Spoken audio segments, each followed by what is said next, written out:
La Biblia, el libro más influyente de la historia de la humanidad, contiene mucho más que historias de fe y salvación.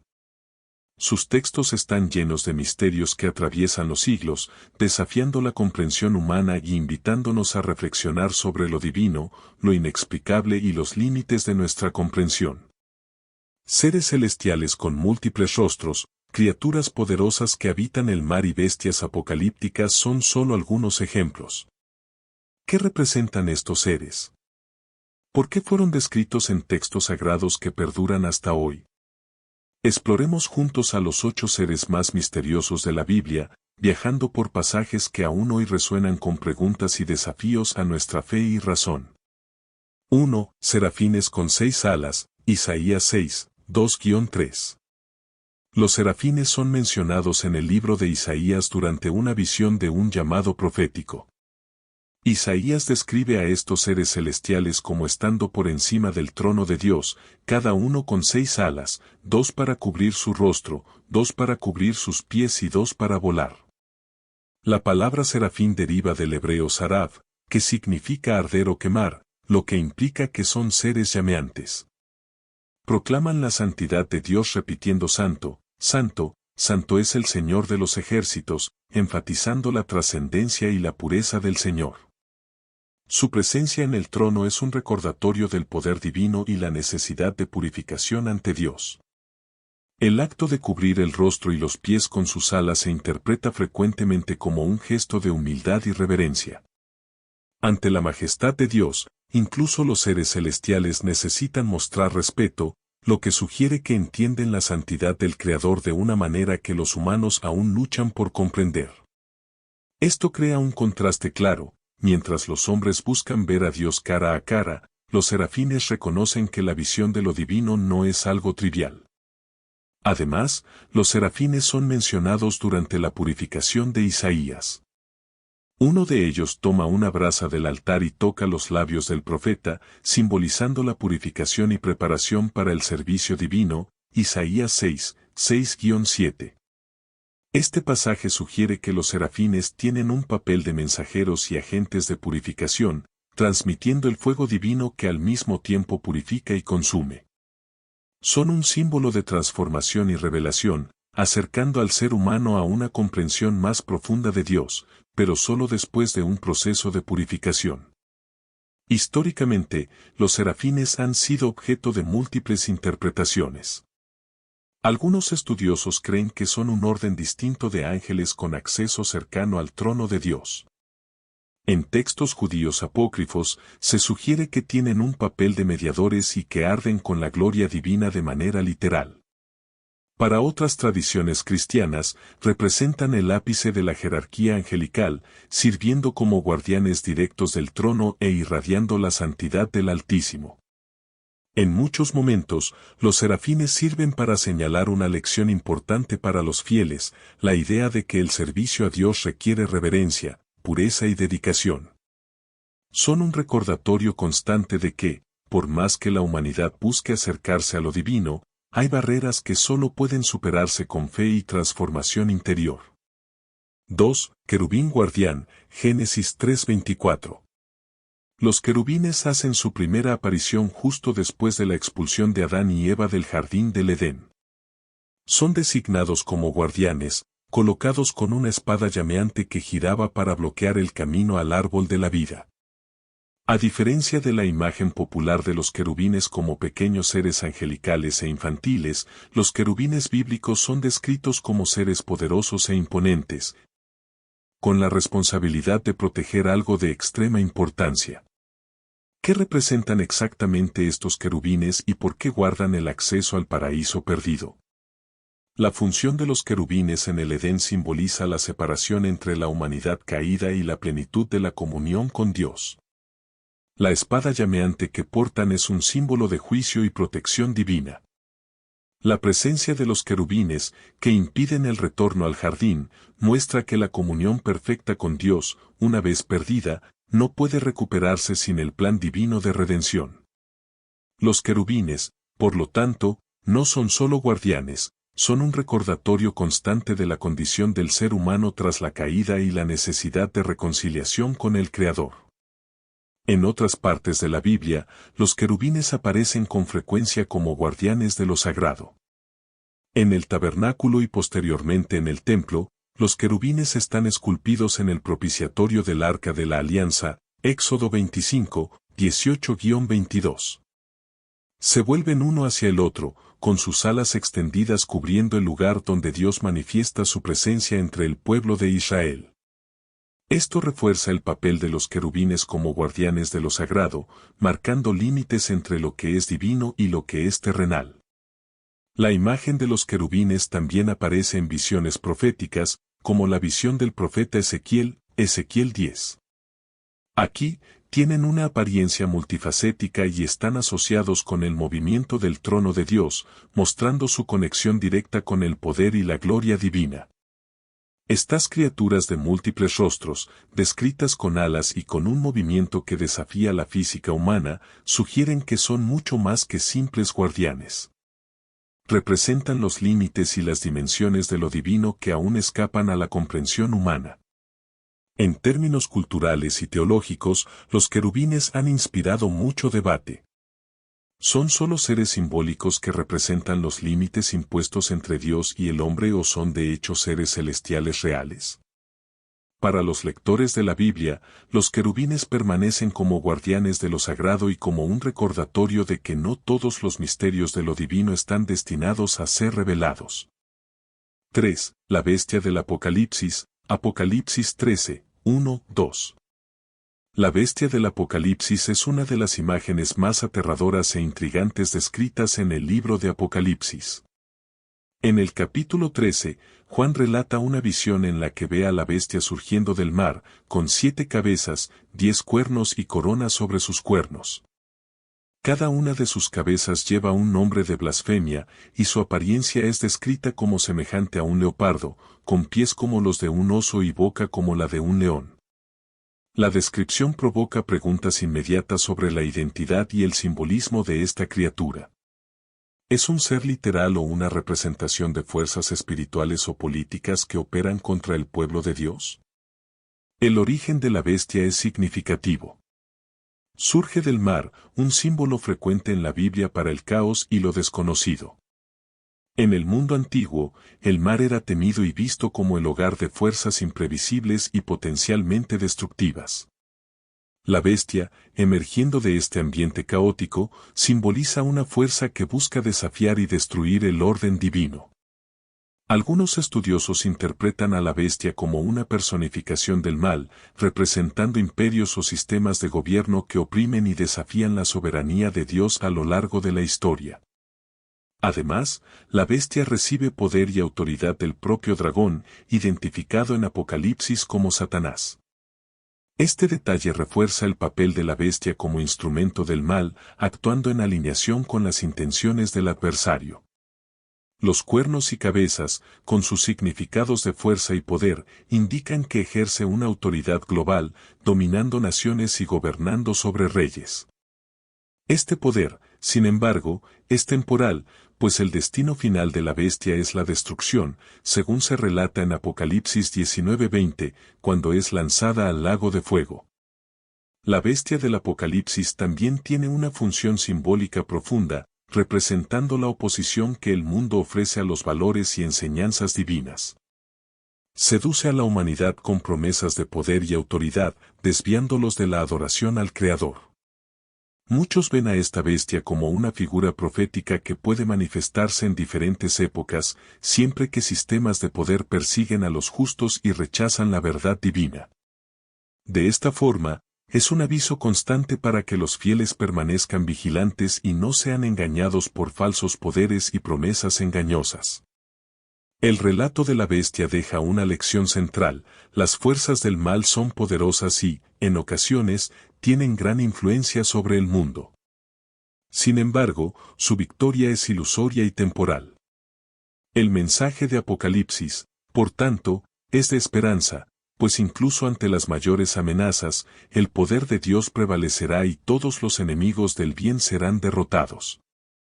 4. Los Nepilim, Gen. Esis 6:4. Los Nepilim son mencionados en el libro de Génesis en el contexto de los eventos que preceden al diluvio. Son descritos como gigantes en la tierra y hombres de renombre, y el pasaje sugiere que surgieron cuando los hijos de Dios se unieron a las hijas de los hombres. Esta breve mención dejó espacio para varias interpretaciones y debates a lo largo de los siglos. ¿Quiénes eran los Nepilim? ¿De dónde vinieron y cuál era su propósito en la narrativa bíblica? Una interpretación común es que los hijos de Dios se refieren a ángeles caídos, y que la unión de estos con mujeres humanas dio origen a los Nepilim. Esto sugiere una hibridación entre seres celestiales y humanos, algo que se percibe como una violación del orden natural. En libros apócrifos como el de Enoc, esta interpretación se explora en profundidad, describiendo a los Nepilim como gigantes violentos que trajeron el caos al mundo y enseñaron prácticas prohibidas a la humanidad. De esta forma, los Nepilim representarían la corrupción de lo sagrado y puro, contribuyendo a la maldad que llevó al diluvio. Otros estudiosos defienden que los Nepilim no eran literalmente descendientes de ángeles, sino líderes poderosos y guerreros de gran estatura y fuerza, que se convirtieron en leyendas debido a sus hazañas. La descripción hombres de renombre podría referirse a su reputación e influencia. Podrían haber sido una clase de nobles o guerreros que dominaron la sociedad antigua, con actitudes y comportamientos que ejemplifican la rebelión y violencia humana. Independientemente de su origen exacto, la presencia de los Nepilim en la Biblia destaca la magnitud de la corrupción moral y espiritual en la tierra antes del diluvio. Son un símbolo de las consecuencias de la desobediencia y el desvío de los caminos de Dios. Su existencia advierte sobre lo que sucede cuando se rompen las barreras entre lo sagrado y lo profano, creando un ambiente donde prospera la maldad. En la cultura popular, los Nepilim continúan fascinando a escritores y estudiosos. Su ambigüedad y el misterio en torno a su origen los convierten en figuras poderosas en la imaginación colectiva. Se describen ora como monstruos, ora como héroes, pero en la Biblia, son un recordatorio sombrío de cómo el mundo se alejó de la voluntad de Dios. La historia de los Nepilim deja claro que, en última instancia, Dios intervendrá para restaurar el orden, incluso si eso significa destruir la creación para purificarla. 5. El jinete pálido, Apocalipsis 6:8. El jinete pálido es una figura poderosa y sombría descrita en el libro de Apocalipsis, uno de los 4 jinetes que aparecen tras la apertura de los sellos. Monta un caballo de color pálido, y su nombre es Muerte, con el infierno siguiéndolo de cerca. Al jinete pálido se le da autoridad para matar a una cuarta parte de la tierra, usando la espada, el hambre, la peste y las fieras de la tierra. Representa la presencia inevitable de la muerte y las calamidades que frecuentemente la acompañan. El color pálido del caballo, en la mayoría de las traducciones, se describe como verdoso o cadavérico, evocando una imagen de descomposición y enfermedad. Esto refuerza la idea de que el jinete pálido no trae solo la muerte física, sino también el sufrimiento y la desolación. Su llegada marca un periodo de gran tribulación, donde la humanidad es confrontada con su propia mortalidad y la fragilidad de la vida. Es un símbolo de los juicios que vienen sobre la tierra como consecuencia del pecado y la rebelión contra Dios. A lo largo de la historia, el jinete pálido ha inspirado miedo y reverencia. Su figura destaca la realidad universal de la muerte, una experiencia que todos los seres humanos inevitablemente enfrentan. En la visión de Juan, sin embargo, el jinete pálido no actúa de manera independiente, es un agente de un propósito mayor. Su llegada forma parte de una secuencia de eventos que culminan en el juicio final, donde la muerte será vencida y el mal será destruido. Para los lectores de la Biblia, el jinete pálido representa un recordatorio de que la vida terrenal es pasajera. Simboliza el ciclo de la vida y la importancia de vivir de acuerdo con las enseñanzas divinas, ya que el destino final de cada uno es determinado por sus elecciones. El jinete también puede ser visto como una representación de los tiempos difíciles y las pruebas que ocurren antes de la intervención de Dios para restaurar el mundo. A lo largo de los siglos, artistas y escritores han retratado al jinete pálido en innumerables obras, convirtiéndolo en una de las figuras más reconocibles del Apocalipsis. Continúa siendo un ícono de la inevitabilidad de la muerte y del juicio, recordando a la humanidad que, al final, la vida eterna o la perdición son destinos accesibles a todos, dependiendo de sus acciones y fe. 6. Leviatán, Job 41, 1, 34. El Leviatán es una de las criaturas más enigmáticas mencionadas en la Biblia, descrita de manera detallada en el libro de Job. Dios desafía a Job con una serie de preguntas, destacando su soberanía sobre la creación, y la descripción del Leviatán es una de las más impresionantes. ¿Podrás tú pescar al Leviatán con anzuelo, o sujetarás su lengua con una cuerda? ¿Quién lo vio primero y desmayó? Nadie hay tan audaz que se atreva a despertarlo. ¿Quién, pues, podrá resistir ante mí? Job 41, 1,10. La descripción del Leviatán lo presenta como una criatura colosal, imposible de ser dominada por el ser humano. Es retratado con escamas impenetrables, respiración de fuego y fuerza destructiva, sugiriendo un ser que trasciende lo común. Históricamente, el Leviatán ha sido interpretado de varias maneras. Algunos lo ven como un gran animal acuático, posiblemente un cocodrilo o una criatura marina extinta. Otros lo interpretan como una entidad mitológica, representando el caos y las fuerzas del mal. En el contexto bíblico, el Leviatán es un símbolo del poder soberano de Dios sobre el caos y el descontrol. A través de su descripción, Dios refuerza la idea de que incluso las criaturas más temibles e indomables están bajo su control. El Leviatán también aparece en otros pasajes bíblicos, como en Isaías 27, 1, donde se describe como una serpiente que Dios destruirá en el fin de los tiempos. Esta asociación con la serpiente refleja un tema más amplio de la lucha entre el bien y el mal, con el Leviatán representando el caos que Dios derrota para establecer orden y justicia. El hecho de que solo Dios puede someter al Leviatán ilustra su supremacía absoluta y su dominio sobre todas las fuerzas, tanto naturales como sobrenaturales. En textos apócrifos y en la literatura rabínica, el Leviatán adquiere un papel aún más complejo.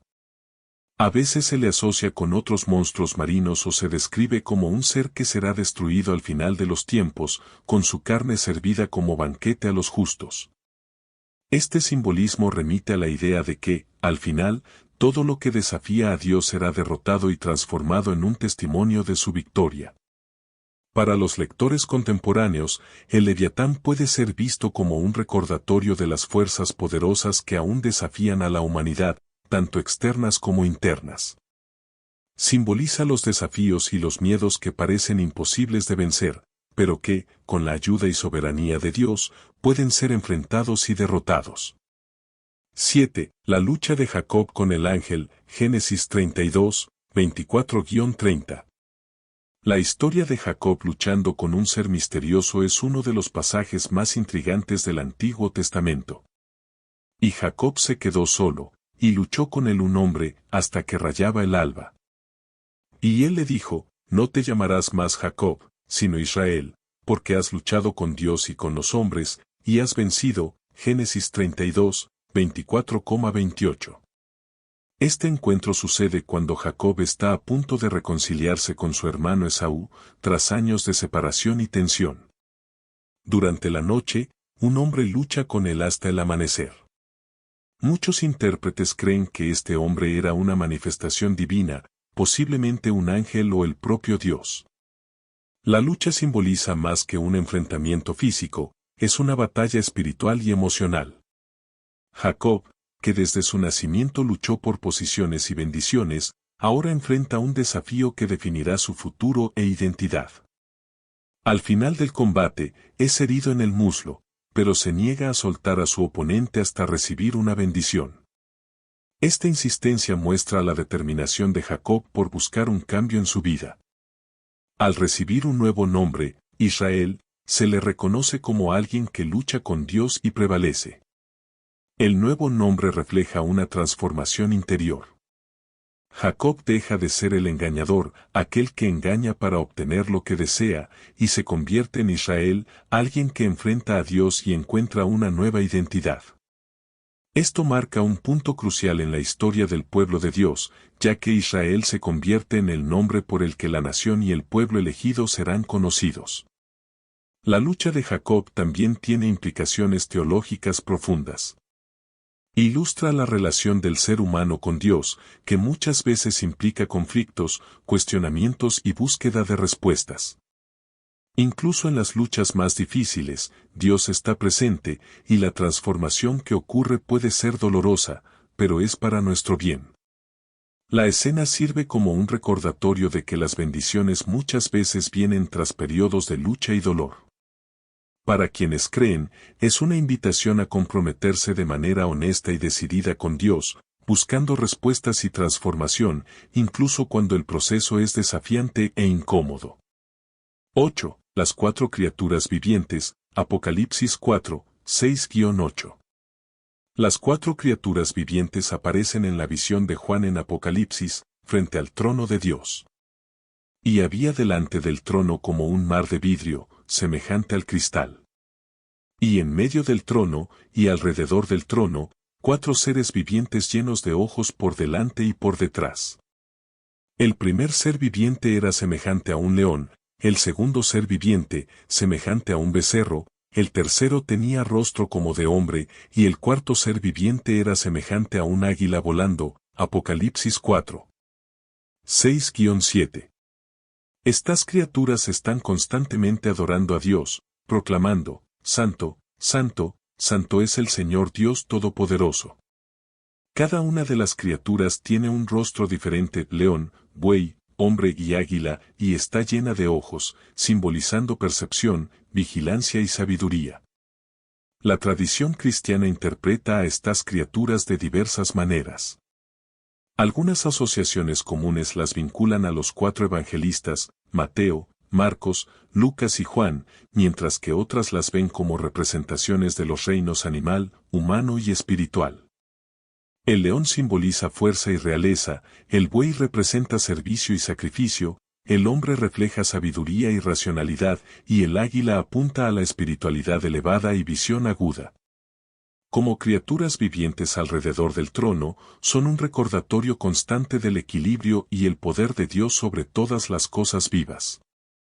Su adoración continua simboliza la eterna gloria y majestad de Dios, y actúan como guardianes del trono, participando en las revelaciones celestiales. En Ezequiel 1, hay una visión similar, donde aparecen criaturas vivientes con aspectos multifacéticos, lo que indica que estas representaciones son más que simbólicas. Sirven como portadoras de la presencia divina y son, al mismo tiempo, un reflejo de la complejidad y el poder de Dios. Para los cristianos, las cuatro criaturas vivientes son un llamado a la adoración incesante y al reconocimiento de la grandeza de Dios. Representan la creación en su totalidad, que se une para alabar al Creador. También son un recordatorio de que el propósito final de la vida es glorificar y honrar a Dios en todo lo que hacemos.